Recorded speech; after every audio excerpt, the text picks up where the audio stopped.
Happy Thanksgiving, everyone. Welcome to a brand new deep dive here on You Talk, We Listen, brought to you by the fine folks at OtisWho Network. Thanks for having me.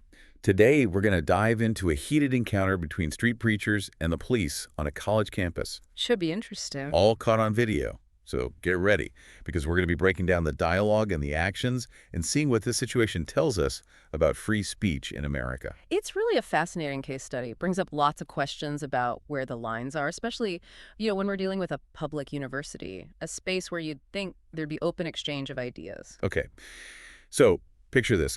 A typical public university campus, bustling with students, probably daytime.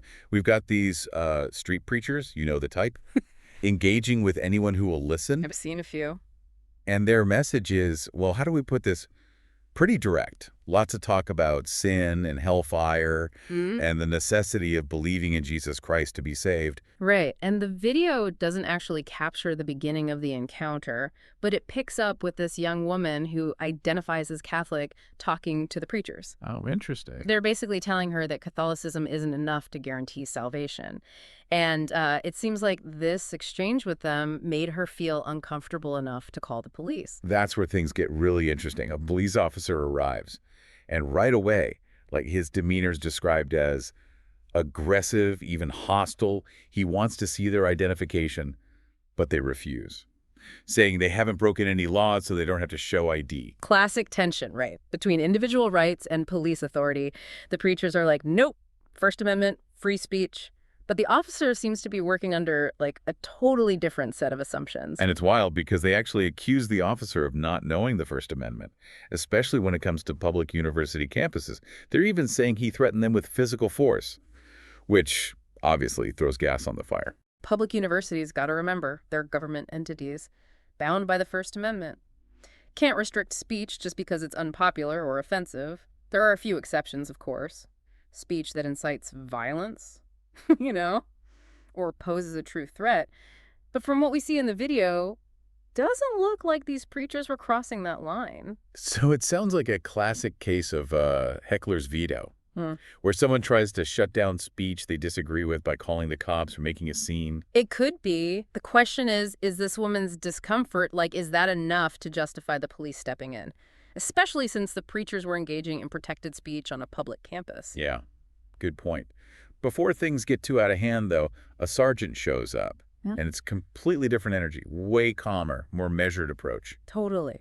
The sergeant seems to get that they need to de-escalate. They focus on trying to understand both sides, the preachers need to preach and the women's need to feel safe on campus. They even explain why the police had to come, even if the speech is protected. So a delicate balance. The police have to respond to complaints and keep things peaceful, but they also have to uphold people's constitutional rights. Exactly. This case really shows that tension. You've got these preachers feeling like they're being targeted because of their beliefs, and then you've got the police stuck in this complicated situation involving protected speech. Things have calmed down a bit, but then the ID thing pops up again. The sergeant asks to see their IDs again, and they refuse. Again, same argument. We haven't broken any laws. This part is crucial. It brings up questions about how far the police can go when they're demanding to see someone's ID. The preachers seem to be thinking the officers are abusing their power, trying to bully them into doing what they want. So, they see this request for ID as an overreach, like a way to squash their speech, even if it's not, directly trying to shut them up. Exactly. It connects back to this huge debate about what legal people call time, place, and manner restrictions on speech. Basically, the government can make rules about when, where, and how you can talk about something, but they can't tell you what to say. I think I'm with you. So, they can tell these preachers where they can and can't be on campus, or, maybe set a time limit, but they can't say, you can't preach here at all, or you can't say that. Yes.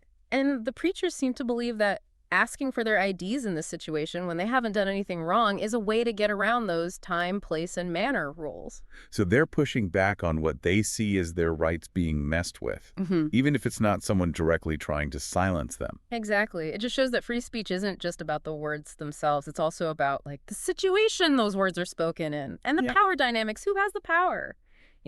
This is fascinating already, and we've only just scratched the surface.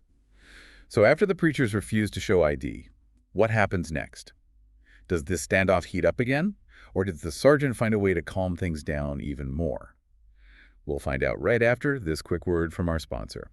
Well, the sergeant doesn't make things worse. Instead of that, they actually explain, what the police are supposed to do on campus. Like, they really highlight that they have to respond when someone complains, and they have to make sure everyone is safe, even when people are saying stuff that might be controversial.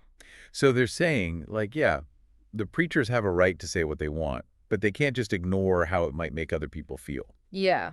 It's like the sergeant is saying, look, we have to keep things peaceful, even if it means getting involved when no one's actually broken a law.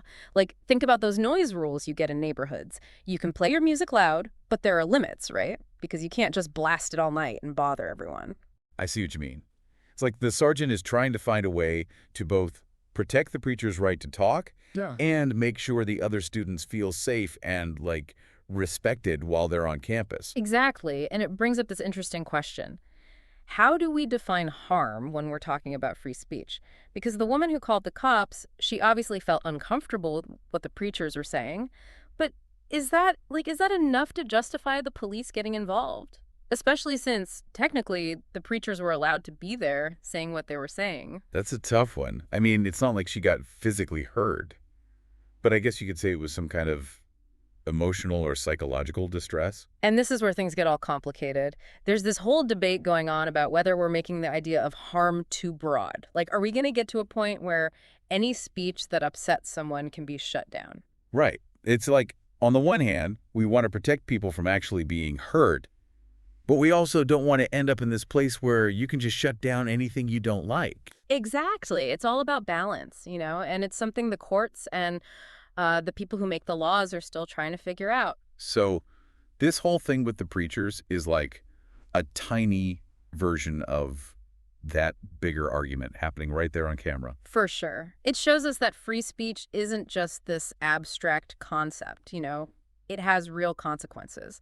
And it often makes us ask these uncomfortable questions about how much we're willing to tolerate and what harm really means. So it seems like the sergeant is trying to find a way to deal with the situation in a practical way, even though there's no easy answer to the bigger philosophical questions. Right. The sergeant really emphasizes being civil, and respecting each other, even when you disagree. But the preachers don't seem totally happy with how things went down.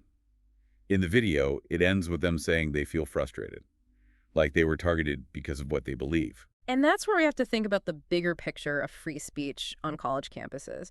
Because, universities are supposed to be places where you can hear all sorts of different ideas, where students are exposed to different points of view and encouraged to really think critically. But that also means that students need to feel like they can say what they think. Yeah. Even if it's controversial or not a popular opinion. Absolutely. And that can be hard to do, especially when you're talking about things like religion or politics or, social justice, stuff where people get really worked up. So how do we make sure there's open dialogue while also making sure everyone feels safe and included? That's the million-dollar question. And there isn't a simple answer. But I think it starts with recognizing that free speech isn't just about being able to say whatever you want, whenever you want.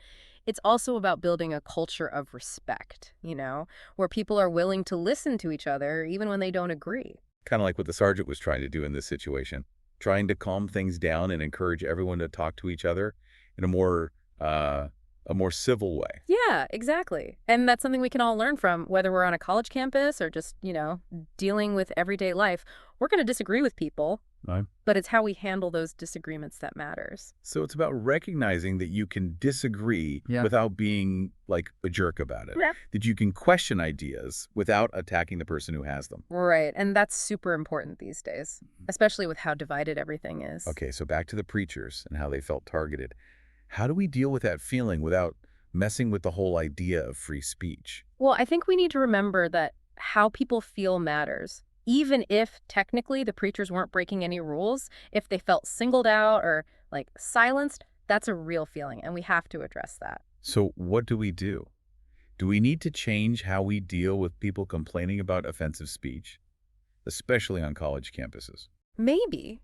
Maybe we need to find ways to deal with those complaints without immediately calling in the police. Like maybe try mediation or have some kind of structured conversation where people can talk things out, Yeah. especially when there's no real danger of violence or, things getting out of control. Exactly. It's about finding ways to work through concerns and disagreements without resorting to, like, shutting people down or punishing them. It's about creating spaces where people feel comfortable sharing their opinions, even if those opinions are unpopular or controversial. Because at the end of the day, that's what free speech is all about. The freedom to think differently, to challenge what everyone else thinks, and to have real debates without being afraid of getting in trouble. This deep dive has definitely given us a lot to think about. It reminds us that free speech is complicated. There's no easy answers. Yeah. But it's something we need to keep talking about because it gets to the core of who we are as a society. And it seems like this whole thing on the college campus that we saw on video shows us just how complicated it really is.